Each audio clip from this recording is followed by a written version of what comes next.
I'm going to kind of sum up our side here a little bit to finish this off. We're first going to respond to their claim about animal models and how they can be effective.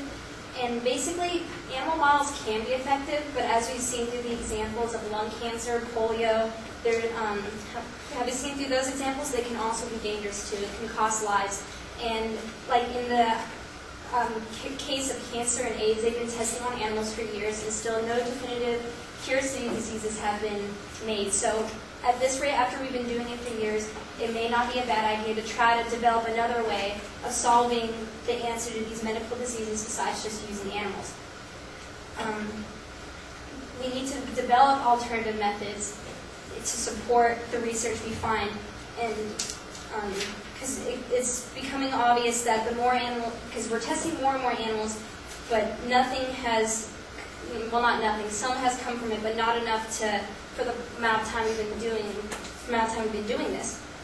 And in response to their second claim about the AWA and whether it's effective or not, they say that the AWA says that they'll get this fine, or that they're supposed to be regulated this way, or that the employee is supposed to check it this often. But what matters is what actually happens. And what happens in reality. And as we showed through a USDA audit of themselves, that 29% of these facilities are ignoring the opportunity to find alternative methods to animal testing.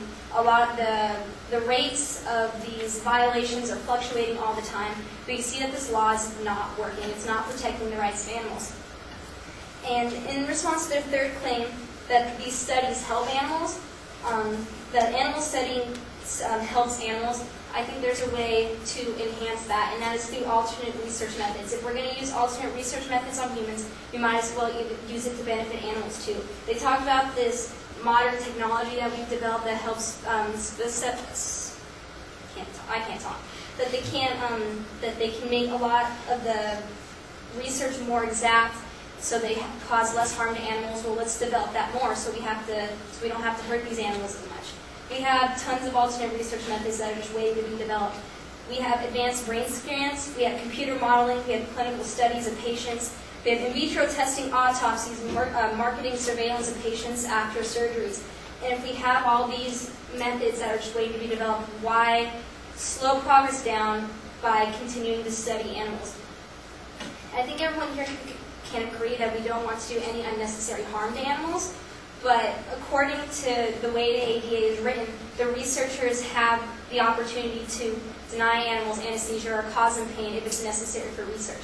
And so since we have these alternate research methods that are ready to be developed more, I think it's wise to abolish animal testing, to spare the animals, and progress in science and scientific development, and advance technology, and discover new ways to solve these research methods after animal testing for years can prove sometimes ineffective and sometimes just doesn't provide answers at all.